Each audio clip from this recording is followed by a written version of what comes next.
Okay guys, we're going to address the elephant in the room with this video, and the reason I'm making this video is because there are several YouTubers who, first of all, really like the Super Meteor 650, but have made comments in their videos saying that they're not really cruiser style bike riders, or they're not really endeared to the cruiser style bike. Well, first of all, let's look at this closely. This particular bike, the Super Meteor 650, in my mind, this is my own personal view, is not a cruiser bike. If you want to say it's a cruiser, it should be far lower down. The seat height is 700 odd millimeters. You can flat foot it, of course you can flat foot it, but it's not a low down bike. The stance of the bike, apart from having a rather large seat and rear fender and front fender and big tyres, would put it in a category that goes along with the Triumph Speedmaster and also the Triumph Bobber. Now, certain YouTubers who've made this comment that they're not fans of cruisers have either bought the Super Meteor 650 and have come round to the way of thinking that it's a super bike made in the vein of the earlier Super Meteors, which was 700 cc's, made in the early 50s and 60s, and other YouTubers who say, well, I'm not a fan of cruisers, but looking at their videos, they actually own a cruiser. So if you own a Triumph Bobber, or if you own a Triumph Speedmaster, you own a cruiser, because Triumph Speedmaster is an American style cruiser bike. It's low slung, it's got a lower seat height than the Super Meteor 650. The Triumph Bobber is a derivative of the Triumph Speedmaster, and both bikes, apart from having mid-mounted pegs on the Bobber rather than the Speedmaster having forward pegs, are the same bike. They're identical. So the argument is that this bike is a cruiser. Well, okay, I'm not a big fan of the forward foot pegs. I've said that in my earlier videos. But if we take the foot pegs to mid-mounted foot pegs on the Super Meteor, and we leave the seat configuration as it is, or we change the seat configuration, this is an embodiment of the original 700 Super Meteor that Royal Enfield made in the 1950s and 1960s and exported to the American market. And if you look at the pictures at the beginning of this video, you'll see some of the parallels that you can see from the earlier 700 Meteor and Super Meteor and the modern 650 Super Meteor. First of all, we've got a parallel twin on both bikes. Both bikes have got big chunky tyres.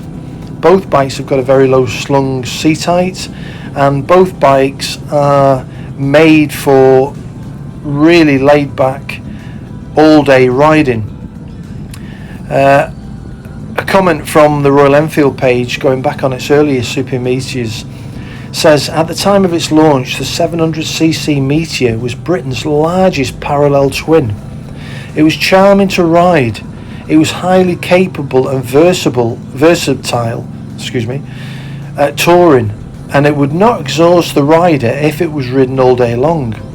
The Meteor was then superseded by a 40 brake horsepower Super Meteor in 1956, becoming the first Royal Enfield that could hit 100 mile an hour straight off the production line.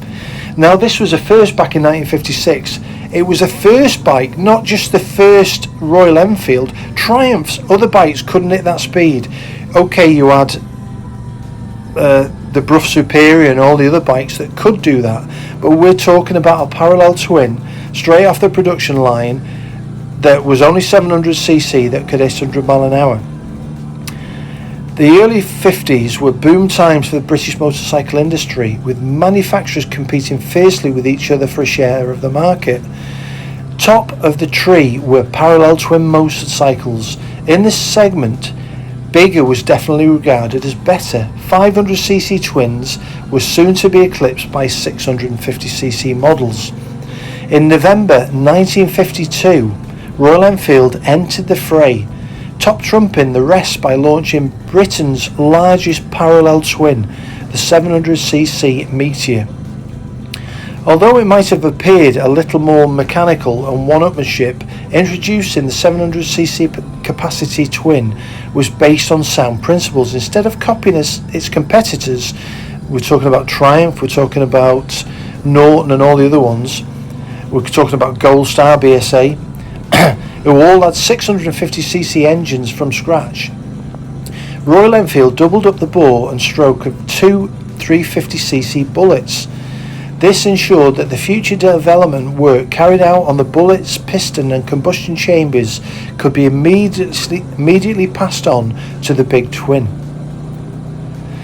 So you can see from the early spec and the early way that the early Meteor was designed, it was designed to be a docile bike, and that's the way that it was perceived to start with. Docile not meaning tame, it's meaning that it was easy and nice to ride. A highly favourable first road test dubbed the Meteor as docile. That description was not regarded as derogatory in those times. Today we could translate that as accessible and intimidating. The Meteor was charming to ride, moreover a highly capable and versatile tourer that would not exhaust the rider if ridden all day. So we can see from the early spec of the Meteor that the modern Meteor, certainly the way I've been riding it and the way it feels to me, is an embodiment of the early bike that was made by Royal Enfield in Redditch and put out as the Meteor and Super Meteor. So what I would ask all the reviewers to do is take a closer look at this bike. Look how it's made, look how it's built. Is it an American style cruiser? Because a cruiser is an American style adjective, if you like. It's something the Americans use as an adjective for a big Harley or an Indian, etc. No, it's not. It's a further advancement from the bikes that were made by Royal Enfield in the 1950s and 1960s, and the brand has come back and it is exactly what it was intended to be in the first place, and it's the same as it is now. Whether you keep the forward set pegs on it, or you move them back to a rear set later on, this bike is the set no different to a Triumph Bobber or a Triumph Speedmaster, or even if you go over to Harley Davidson, it's no different to the Harley Davidson 883, which was a Sportster, the 1200 Sportster.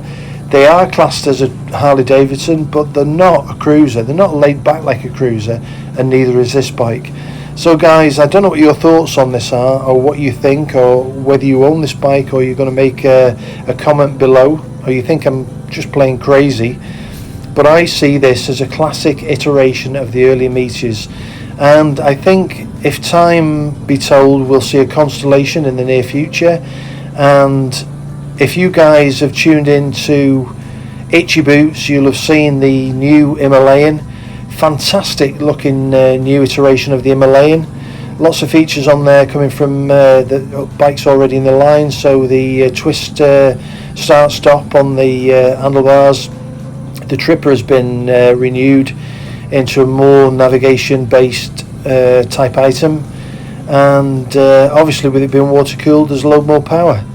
Anyway guys, I'll leave this video here now. You can watch it till the end. There's a bit more of me riding around on the Super Meteor in the lanes and mountains of southern Spain here. So let me know what you think. Let me know if I'm bonkers or I'm off track here, but to my mind this is a classic bike in all its glory, and it deserves everything from its early heritage without the class of being a cruiser per se, Americano. So guys, I'll leave it there. Ride safe, stay safe, and peace out. Thanks for watching.